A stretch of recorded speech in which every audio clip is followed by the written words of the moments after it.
Kabanata 1431. Ang utang na loob at ang nakakatakot na kapangyarihan. Walang kapantay na lakas. Isang nilalang na kayang durugan ang lahat gamit lamang ang isang kamay. Nang mapagtanto ng matandang pinuno ng Bone Academy ang katotohanan, namutla ang kanyang mukha. Nang inag ang kanyang buong katawan habang isang nakakatakot na posibilidad ang sumagi sa kanyang isip. Sa matinding takot, sumigaw siya ng buong lakas. Umatras. Tumakas kayong lahat. Sa isang iglap. Nagkanya-kanya ng takbo ang mga tauhan ng Bone Academy. Parang mga ibong nagkalat sa himpapawid, walang sino man ang nang-ahas lumingon. Samantala, tahimik lamang na nakatayo si Zephyr. Pinakawalan niya ang isang mabigat na buntong hininga. Hindi niya sila hinabol. Hindi niya rin sila pinigilan. Para sa kanya, ang mga taong iyon ay hindi sapat upang pag-aksayahan pa niya ng lakas. Ngunit ang kanyang pagpapabe ay agad na nagpasiklab ng galit sa puso ng isang tao.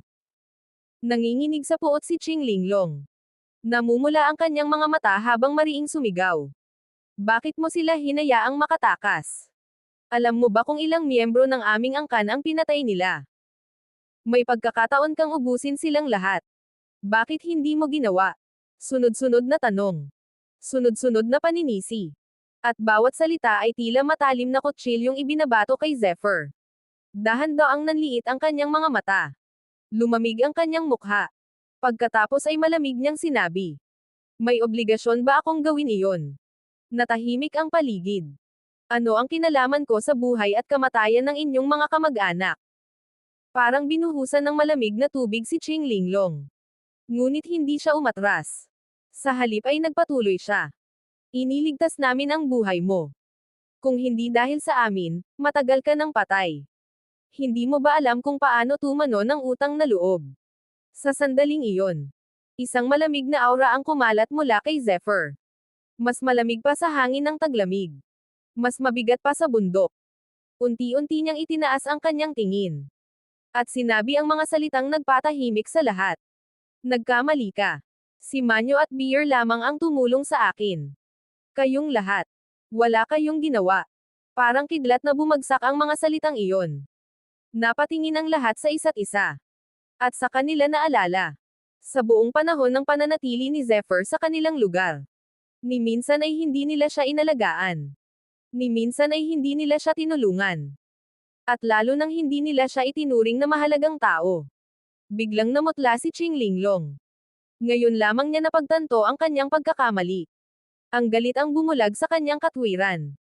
Nakalimutan niyang ang taong nasa harapan niya ay isang nilalang na kayang talunin ang pinakamalalakas na eksperto ng Bone Academy.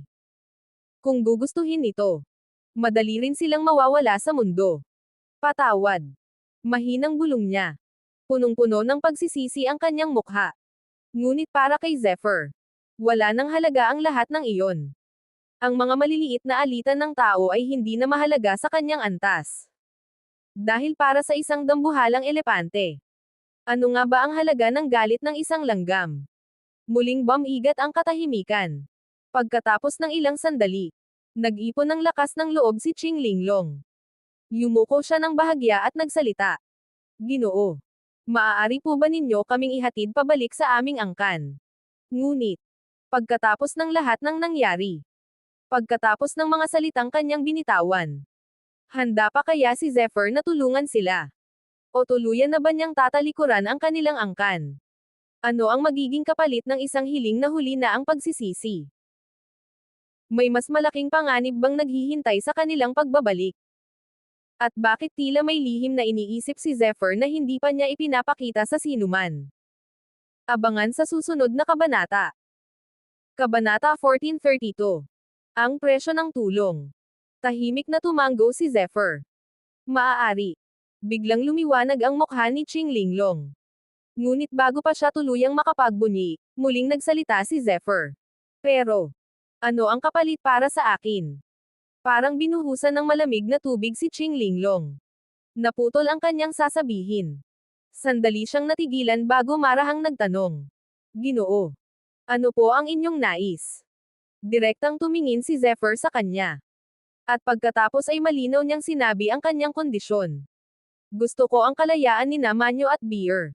Nagulat ang lahat. Pagkatapos ng misyong ito, malaya na sila. At hindi lang iyon. Kailangan ninyo rin silang may hatid ng ligtas pabalik sa kanilang tunay na tahanan. Nang marinig iyon, halos hindi makapaniwala si Manyo. Nanginginig ang kanyang katawan habang namumuo ang luha sa kanyang mga mata. Sa wakas, ang kalayaang matagal nilang pinangarap ay tila maaabot na. Mula noon, tuluyang nagbago ang pagtrato ng Qinghai clan kina Manyo at Beer. Wala nang nang-ahas maliitin ang magkapatid. Lalo na't ang taong nasa likod nila ay si Zephyr. Isang misteryosong eksperto na kayang talunin ang isang makapangyarihang kalaban kahit tila mas mababa ang kanyang cultivation. Dahil dito, lalong lumalim ang misteryo sa paligid niya. Habang lumilipas ang mga araw, patuloy na nagpapagaling si Zephyr. Napakalubha ng kanyang mga sugat. Ngunit sa tulong ng mga espiritual na prutas at ng mahiwagang puno ng walang hanggan, mabilis na bumalik ang kanyang lakas. Hindi rin siya naging maramo kina Manyo at Beer. Madalas niya silang bigyan ng mga pambihirang espiritual na bunga. Mga kayamanang kahit malalaking angkan ay handang magpatayan upang makuha. Ngunit para kay Zephyr, para lamang itong ordinaryong pagkain. Isa sa mga ito ang napunta pa kay Qing Linglong. At nang maranasan niya ang epekto nito, hindi niya maitago ang kanyang pagkabigla. Napakahalaga ng espiritual na bungang iyon. Subalit ipinapamigay lamang ito ni Zephyr nang walang pag-aalinlangan. Dahil dito, mas lalo siyang naging mausisa. Sino ba talaga si Zephyr? Anong klaseng pinagmulan ang mayroon siya? Ngunit gaano man siya magtanong, wala siyang makuhang sagot. Mas lalong nababalot ng misteryo ang lalaking iyon. Lumipas ang mga araw. Tahimik na nagpatuloy ang kanilang paglalakbay. Paminsan-minsan ay may malalakas na aura silang nararamdaman sa paligid. Ngunit walang sino man ang nang-ahas na hadlangan sila. Kumalat na kasi ang balita. Ang balitang kahit ang makapangyarihang Bone Academy ay napaurong ni Zephyr. At walang gustong sumubok sa taong iyon. Hanggang sa makalipas ang 11 araw. Tuluyan nang gumaling ang kanyang mga sugat. Boom! Parang may mga kadena na nabasag sa loob ng kanyang katawan. Isang napakalakas na enerhiya ang sumabog mula sa kanyang paligid. Mas dalisay. Mas matatag. Mas nakakatakot kaysa dati. At sa loob lamang ng ilang sandali, direktang umangat ang kanyang cultivation. Mula sa unang antas ng espiritu, tumalon siya hanggang sa ikatlong antas ng espiritu. Napangiti si Zephyr. Ngayon ay mas malinaw niyang nauunawaan. Ang bawat laban, ang bawat sugat, at bawat pagkakataong malagay sa bingit ng kamatayan, ay nagsisilbing hagdan patungo sa mas mataas na antas ng kapangyarihan. Ngunit habang patuloy siyang lumalakas, may mga matang lihim na nagmamasid mula sa kadiliman. May isang puwersang matagal nang sumusubaybay sa kanyang paggalaw. At tila, malapit na silang kumilos. Sino ang lihim na nagmamasid kay Zephyr? Anong panganib ang naghihintay sa pagdating nila sa Qinghai clan? At ano ang magiging reaksyon ng buong angkan kapag nalaman nila ang tunay na lakas ni Zephyr? Abangan ang susunod na kabanata. Kabanata 1433. Ang pagdating sa Qinghai clan. Habang patuloy na lumalakas si Zephyr matapos gumaling ang kanyang mga sugat, may isa pa siyang pinagkakaabalahan. Ang nakakulong na Cursed Devil King. Isang nilalang na minsang naghari sa mundo libu-libong taon na ang nakalipas. Isang walang kapantay na eksperto na kinatatakutan maging ng pinakamalalakas na mandirigma. Ang kanyang bloodline ay nagtataglay ng nakakatakot na kapangyarihan ng sumpa. Isang kapangyarihang kayang pahinain ang katawan, enerhiya, at maging ang kaluluwa ng kanyang kalaban. Hanggang ngayon, malinaw pa rin sa alaala ni Zephyr ang kanilang laban sa mundo ng mga espiritu. Kung hindi dahil sa proteksyon ng kanyang sariling bloodline, matagal na sana siyang naging sisidlan ng Cursed Devil King. At marahil, wala na sana siyang pagkakataong mabuhay pa. Sa loob ng mundo ng mga espiritu, patuloy na naghahanap ng paraan ang Cursed Devil King upang makatakas. Araw-araw. Oras-oras. Ngunit sa harap ng mas lumalakas na espiritual na kapangyarihan ni Zephyr, nanatili siyang bilanggo. At bago tuluyang umalis sa espiritual na mundong iyon, muli siyang nag-iwan ng panibagong selyo. Isang selyong lalo pang magpapahirap sa pagtakas ng hari ng mga sumpa. Kasabay nito, dahan-daang iminulat ni Zephyr ang kanyang mga mata. At agad niyang nakita ang nakangiting mukha ni Beer. Kuya Zephyr, malapit na tayong makarating sa Qinghai Clan. May halong pananabik ang kanyang boses. Napangiti naman si Zephyr. Talaga. Tumanggo si Beer. Ngunit kung may mas excited pa kaysa sa kanya, si Manyo iyon.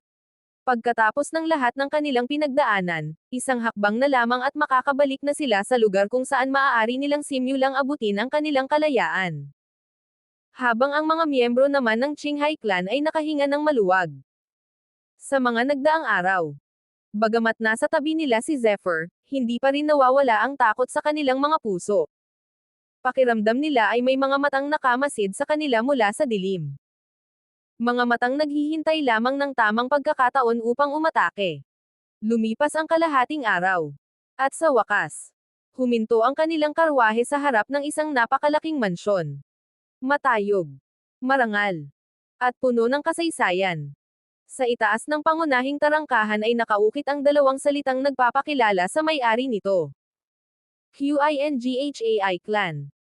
Ngunit bago pa man sila tuluyang makapasok, napansin nila na may grupo nang naghihintay sa kanilang pagdating. Mga matatandang eksperto.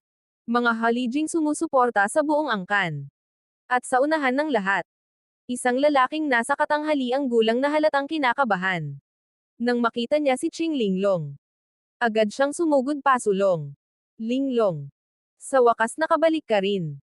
Bahagyang namula ang mga mata ni Qing Linglong. Amang mahal. Namiss ko po kayo. Agad siyang yumoko bilang paggalang. Kasunod nito, magalang din siyang bumati sa mga nakatatandang miyembro ng angkan. At doon lamang napagtanto ng lahat. Ang lalaking iyon ay walang iba kundi ang pinuno ng Qinghai Clan. At siya ring ama ni Qing Linglong. Ngunit habang abala ang lahat sa kanilang muling pagkikita, may ilang matatandang eksperto ang lihim na napatingin kay Zephyr. 1, 2, 3. Sunod-sunod silang nagmasid. Parang may hinahanap. Parang may sinusuri. At unti-unting naging seryoso ang kanilang mga mukha. Dahil kahit anong tingin nila, hindi nila mabasa ang lalaking ito. At iyon ang bagay na lalong nakakatakot. Sino ba talaga ang misteryosong binatang ito na naghatid kay Qing Linglong ng ligtas? At bakit maging ang mga matatandang eksperto ng Qinghai Clan ay tila hindi mapalagay sa kanyang presensya? May makakakilala kaya sa tunay na pagkakakilanlan ni Zephyr? Ano ang magiging reaksyon ng Qinghai Clan kapag nalaman nila ang kanyang nakakatakot na lakas? At ang mas mahalaga, nakarating nga ba sila ng ligtas, o nagsisimula pa lamang ang mas malaking unos? Abangan sa susunod na kabanata. Kabanata 1434. Ang nakatagong plano ng Qinghai Clan. Sa wakas, nakabalik na rin tayo. Isang matandang tinig ang biglang umalangaw-ngaw. Mabagal na bumukas ang pintuan ng karwahe. At mula roon ay bumaba ang unang elder ng Qinghai Clan. Ngunit sa sandaling makita siya ng lahat, nagbago ang kanilang mga mukha. Namumutla ang matanda. Mahina ang kanyang paghinga. At ang kanyang aura ay halos hindi na maramdaman. Parang kandilang malapit ng mamatay. Unang elder. Ano pong nangyari sa inyo? Nagmamadaling lumapit ang pinuno ng angkan kasama ang iba pang mga elder. Agad nilang ainal-alayan ang matanda. Ngunit bahagya lamang siyang ngumiti. Hindi ito mahalaga. Mahina niyang sagot. Subalit kasunod nito ay may ibinulong siyang ilang salita. At sa isang iglap, nagbago ang ekspresyon ng lahat ng naruroon. Parang nakarinig sila ng isang bagay na hindi kapani-paniwala. Sabay-sabay silang napalingon sa direksyon ng karwaheng sinasakyan ni Zephyr. Paggalang, pagkagulat, at maging takot. Lahat ng iyon ay makikita sa kanilang mga mata. Samantala, walang kamalay-malay si Zephyr sa pag-uusap na iyon. Tahimik lamang siyang bumaba mula sa karwahe. Ngunit agad niyang napansin ang kakaibang pagtrato ng mga tao sa kanya. Parang bigla siyang naging pinakamahalagang panauhin ng buong angkan. Makalipas ang ilang sandali, sa loob ng pangunahing bulwagan ng Qinghai Clan, isang mahalagang pagpupulong ang agad na isinagawa. Naroon ang pinuno ng angkan, ang mga elder, at lahat ng pangunahing haligi ng Qinghai clan. Nang marinig ng pinuno ng angkan ang buong ulat, bigla siyang tumayo. Ano? Ang binatang iyon ang nagligtas sa inyong lahat. Punong-puno ng pagkabigla ang kanyang mukha. Hindi siya makapaniwala. Isang binatang tila nasa 16 o 17 taong gulang lamang. Ngunit kayang harapin at talunin ang isang Levisham na agility powerhouse. Kahit sino ay mahihirapang paniwalaan iyon. Ngunit nang makita niya ang seryosong mukha ni Qing Linglong, alam niyang totoo ang lahat. Imposible. Mahinang bulong ng isa sa mga elder. Kung ganito na siya kalakas sa edad na iyon, hanggang saan kaya ang mararating niya sa hinaharap? Nabalot ng katahimikan ang buong bulwagan. Dahil alam nilang lahat ang sagot. Hindi masukat. Hindi mahulaan. At marahil, higit pa sa kanilang imahinasyon. Isa-isang ikinwento ni Qing Linglong ang lahat ng nangyari. Mula sa kanilang pagkikita, hanggang sa laban-laban sa Bone Academy. At sa misteryosong lakas ni Zephyr. Ngunit isang detalye ang lalong nagpaliwanag sa mga mata ng pinuno ng angkan. Sina Manyo at Beer. Dalawang dating alipin. 2 taong itinuring na walang halaga ng marami. Ngunit sila pala ang dahilan kung bakit nanatili si Zephyr sa kanilang panig. Ibig sabihin, mahinang sabi ng pinuno ng angkan. Ang dalawang iyon ang susi. Tumanggo si Qing Linglong. Tama po. Kung hindi dahil sa kanila, malamang matagal nang umalis si Zephyr. Sa sandaling iyon, may kakaibang kislap na lumitaw sa mga mata ng pinuno ng angkan. Isang kislap na hindi napansin ng karamihan. Ngunit napansin ni Qing Linglong. At agad siyang kinabahan. Kailangang manatili si Zephyr sa Qinghai clan. Matigas na sabi ng pinuno ng angkan. Nagkatinginan ang mga elder. At isa-isang tumanggo. Walang tumutol. Dahil alam nilang lahat kung gaano kahalaga ang isang halimaw na talento tulad niya. Ngunit biglang nagsalita si Qing Linglong. Ngunit ama, sa tingin ko hindi siya madaling mapipigilan. Malaki ang kanyang pangarap. At hindi siya taong mananatili sa isang lugar lamang. Bahagyang ngumiti ang pinuno ng angkan. Isang ngiting puno ng kumpiyansa. May kahinaan ang bawat tao. At alam na natin ang kahinaan niya. Nanlaki ang mga mata ni Qing Linglong. Unti-unti niyang naunawaan ang plano ng kanyang ama. Hindi po kaya. Mahinang bulong niya. Tumanggo ang pinuno ng angkan. Sina Manyo at Beer. Hanggat nasa ating kamay sila. Hindi aalis si Zephyr. Boom. Parang kulog na bumagsak sa isip ni Qing Linglong.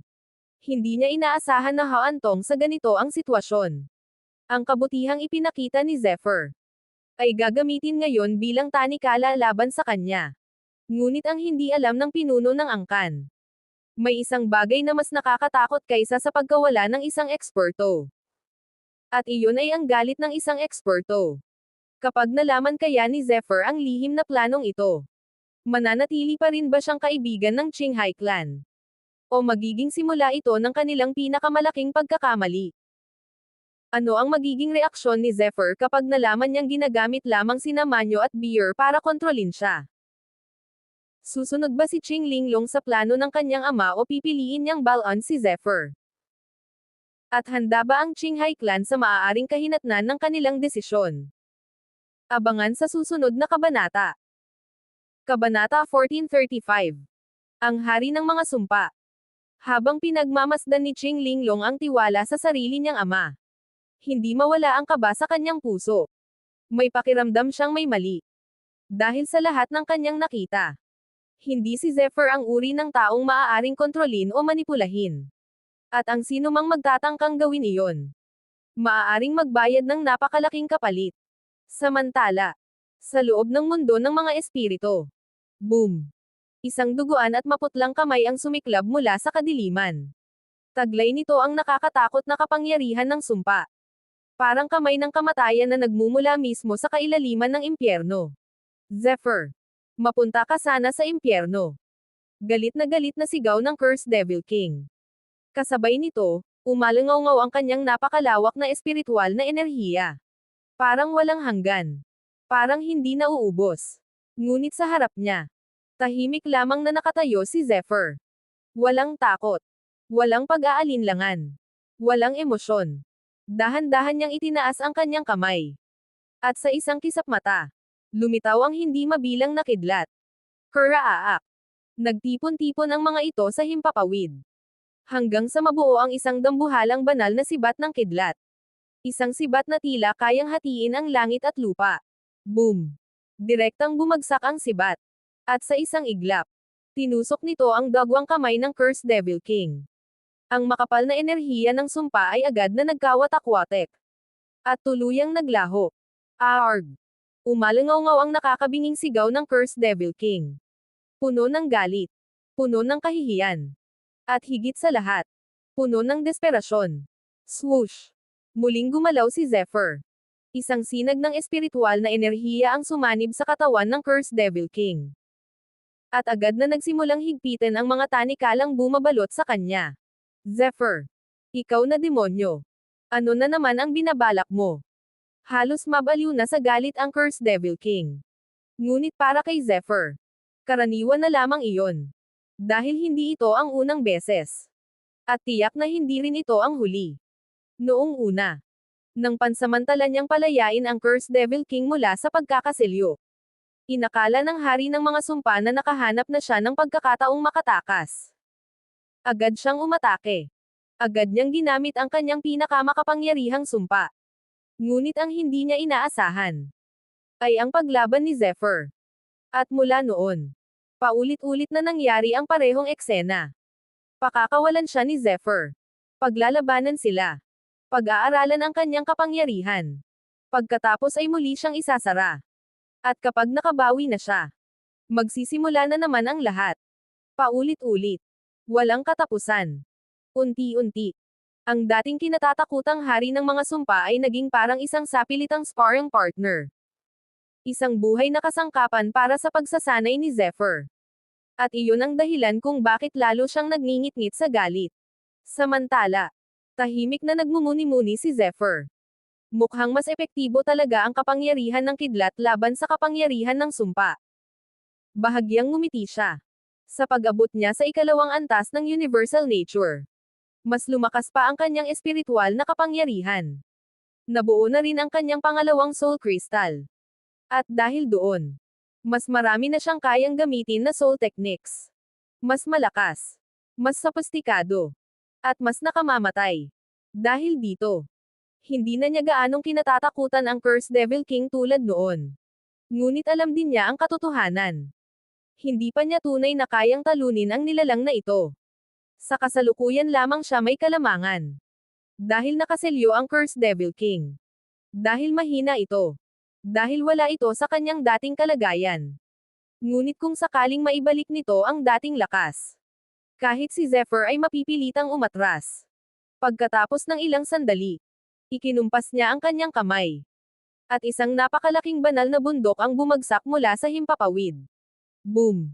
Muling naselyuhan ang Cursed Devil King. Tuluyan siyang napako sa kanyang kulungan. Ngunit kahit ganoon, hindi pa rin tumigil ang kanyang bibig. Patuloy siyang nagsusumpa. Patuloy siyang nagbabanta. At patuloy siyang nangangakong maghihiganti. Ngunit habang lumalalim ang galit ng Cursed Devil King, may isang bagay na hindi niya napapansin. Sa bawat laban nila, hindi lamang si Zephyr ang natututo. Parang may lihim ding pagbabago na nangyayari sa loob ng kanyang sariling kaluluwa. Isang pagbabago na kahit si Zephyr ay hindi pa natutuklasan. Ano ang misteryosong pagbabagong nagaganap sa Cursed Devil King? Talaga bang kontrolado pa ni Zephyr ang sitwasyon, o may mas malaking panganib na unti-unting nabubuo? At kapag tuluyang nakalaya ang hari ng mga sumpa, sino ang magiging tunay na mangangaso, at sino ang magiging biktima? Abangan ang susunod na kabanata.